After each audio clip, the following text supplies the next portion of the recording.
So ini the sound quality daripada this microphone. So kau dapat dengar kan? Memang nice. So guys, ini the microphone daripada TNW, which is TNW K22 condenser microphone. First, dari segi dia punya audio quality, korang boleh dengar sendiri, memang sangat-sangat nice. And sesuai kalau korang nak buat content creation macam ni ataupun nak live stream. Tapi yang paling penting dia punya design, korang tengok dia ada RGB depan belakang expose yang memanjang macam ni. So nampaklah lampu-lampu tom yum dia tu. Jangan risau, korang boleh off kalau tak suka. Just klik saja dekat bawah ni banyak kali sampailah korang jumpa yang dia off macam ni. And yes, korang boleh tukar-tukar juga RGB macam yang aku buat sekarang ni. Sorry lah bunyi sikit ni. Pada bahagian atas korang tengok dia ada touch sensor, which is korang boleh mute ataupun aktifkan dia punya noise cancelling. Korang tap sekali untuk dia mute. Sekarang audio daripada aku punya kamera and bukan daripada mikrofon ni. Korang boleh tengok dia berkelip-kelip warna merah So memang korang boleh alert kalau mikrofon ni tiba-tiba mute. Nak unmute, tekan sekali lagi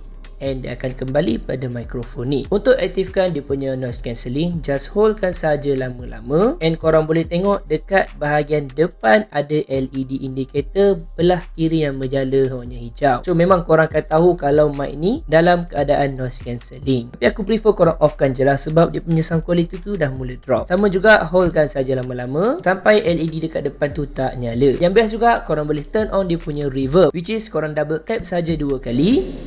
Dengar tak?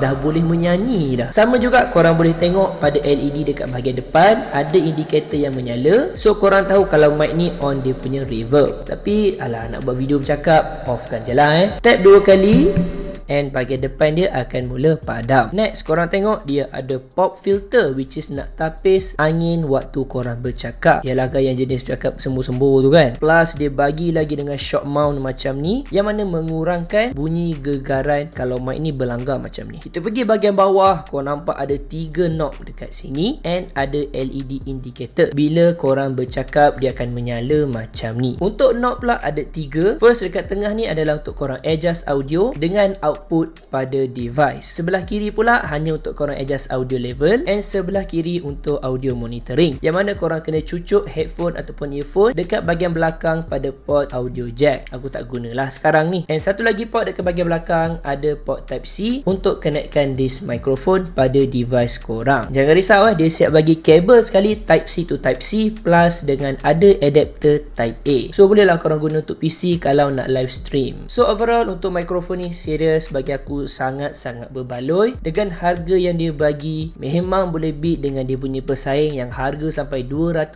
lebih yang ada feature sama